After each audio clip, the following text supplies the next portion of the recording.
We're going to go ahead and return to form with another top three. Top three in. So for this week's top three, growing up as children, we watched a lot of cartoons. And I want to know what your guys' top three cartoons were growing up. Cartoon shows? Cartoon shows. And these, it can be from Cartoon Network, it can be from Nickelodeon, whatever. Okay. You know, and there's a lot here. And where is the growing up stop? I mean, you know what I mean? Like where? Like I was watching cartoons this morning, man. yeah, I still watch cartoons. I want to say the ones that like aren't on air anymore. Okay. You know, that sort of thing. Really? Okay. Because like SpongeBob would be one of those. SpongeBob counts. Okay, SpongeBob counts. Okay, SpongeBob's in there. So we're all okay. So SpongeBob number one, clearly. So like my immediate, you got the Cartoon Network cartoons. You've got Ed, Edd and Eddy, Dexter's Lab, Powerpuff Girls, Johnny Bravo, Rugrats. Cow and Chicken. That's Nickelodeon. No, that's not. I watched none of those. You didn't watch any of those? No, those shows weirded me. I mean, like I've seen Dexter's Lab. You didn't like Ed, Edd and Eddy? No, dude. Like I didn't. I looked at them. It was and I was pretty like, goofy. Oh, what's wrong with them? Are they? Like, Are they- I didn't know what Are being they high handicapped, was at the time, or- but like, are they stoned? Like, were they stoned? No. Okay, all right. Well, then They what's were wrong kids with on them? a cul-de-sac. Ed was just Forrest. was just dumb. He was just slow. So what did I like? pool are you pulling from? Oh, I'm SpongeBob because it was So weird. Nickelodeon? Yeah, I was a Nicktoons guy for sure. Like SpongeBob was great because it was fun, but like that show is not for little kids. It's adult humor sometimes. They're like and not even just like inappropriate. Sometimes it's just highbrow. Like they would say SpongeBob will be like filing his tax returns and like they somehow make that funny. And little kids don't understand that. Yeah, but you weren't a little kid. You couldn't understand that at the time either. Yeah, but I was advanced. Oh yeah, you were that advanced? My parents talked to me like they treated me like an adult when I was little. I called my parents by their first names for like the first 4 years of my life. Interesting. Then I moved to Texas. Was old enough to have friends and stuff, and I realized that was weird, so I stopped. Yeah. And now all my friends call my parents Ray and Jill, and so when I'm around my friends, I do the same thing. Okay. Interesting. Interesting. That's yeah. interesting. What are you pulling from? I was all three. I would bounce back and forth. I liked Disney, I liked Nickelodeon, and I liked What were the Cartoon Disney Network. ones? Yeah, what were the Disney? I don't know necessarily the cartoon from Disney, but I just know that was one of the big channels. You're that I like watched. Lizzie McGuire kind of guy. Yeah, Yeah. you know, yeah. I mean, I really like Gordo and I had a connection. You know, so I understand. I was more like the Matt, little brother. But no. Wait, so did y'all just make Lizzie McGuire references? illusions, yes. Do y'all have sisters? No. No, Then dude. explain yourself. Hillary Duff's hot, dude. Shut up. I have feelings too. Okay, so I think I can name my top three right now. Rifle them off, dude. Okay, number 3, Rugrats. I was not a Rugrats fan. I was a big Rugrats fan growing up. Yeah, for Angelica's sure. mouth was like over here, and then she'd turn and be over here. Like, why? That's Yeah, strange. she's scary. She's kind of like the Cheshire What's cat, but yeah. But no, yeah, she.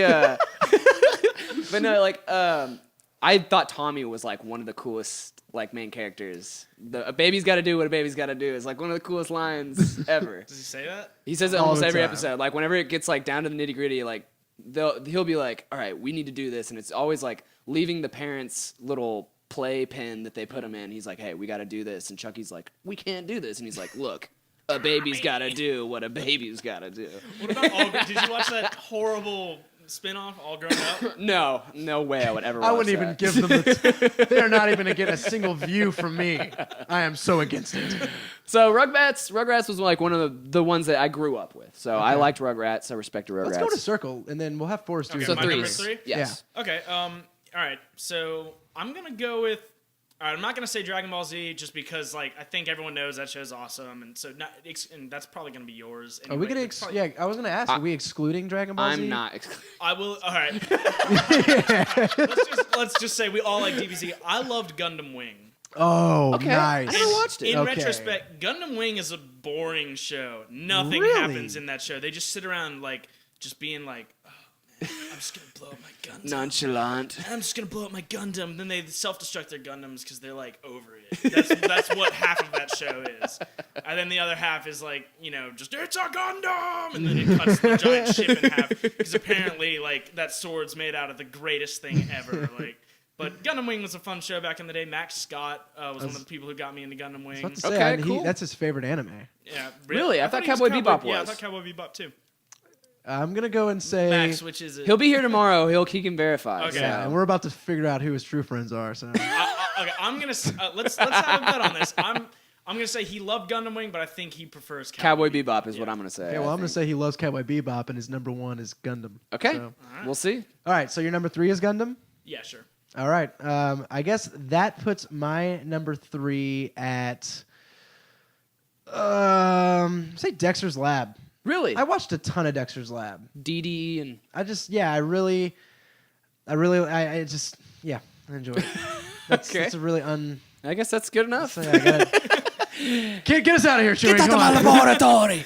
All right, so all right, my number 2 is SpongeBob. My number 2 is SpongeBob. It was like one of those ones where like even my parents couldn't deny that it was funny. Oh, like yeah. my dad, like you know, it's one of those things where, you know, when you're a parent, I can totally imagine a parent just like hearing SpongeBob SquarePants, SpongeBob, and him doing his laugh, and just being dude. super annoying, and like being a parent and being like, why did my kid watch this? But like my dad would sit down and like laugh at all the jokes that I was laughing at and stuff, and like it was just one of those things where like if it's on, I'm gonna watch it probably. You know, if there's nothing else on, SpongeBob's always a good go-to. So I think that's my number 2. And it got weird. I'll go ahead and share. I'll go ahead and share your number 2.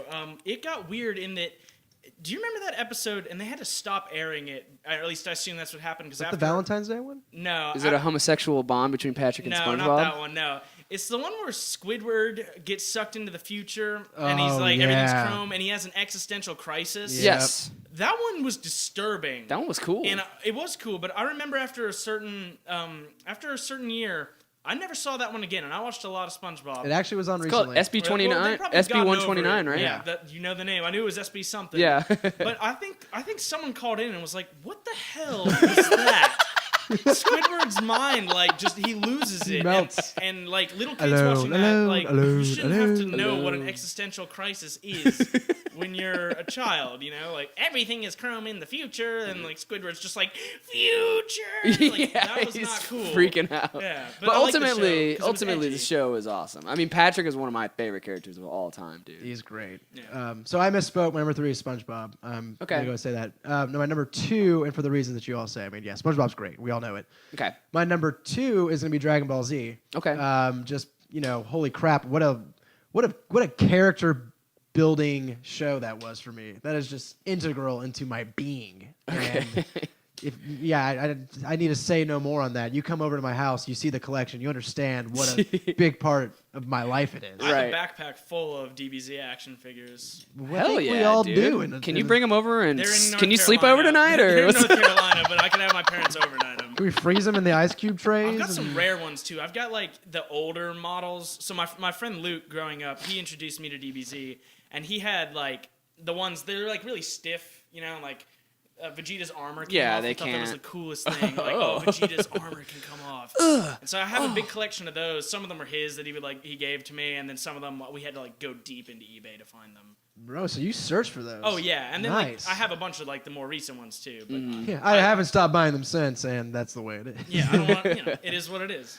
All right. Okay, so my number 1, if I could throw in like the adult stuff that I watch, it would be South Park. But my number 1 it's gonna be Dragon Ball Z. It's the only show that I used to do sketches of the characters. Like I used to like think up my own cool characters for Dragon Ball Z that would be badass. Like it was also the first show where like I had ever been experienced to something like beyond humanity. Like they would always tap into some deeper strength that they found, you know, and like always push the limit. And I just thought that was the coolest thing ever. Yeah, so I don't know. That and just like it was like the first thing that really like got me into anime, really. It was like the gateway drug for anime, and like that's one of my favorite things to do now. So I just respect it. drugs. I respect it. It's funny. It has a lot of like the coolest like character interactions between like the Vegeta Goku thing is like one of the coolest two character little like battle sequence things in my opinion ever. And so yeah, I just love that show. It was like really it also it was character building, so that's number 1. I'm gonna think outside the box on this one. I know you said show, but and we were talking about this earlier at lunch.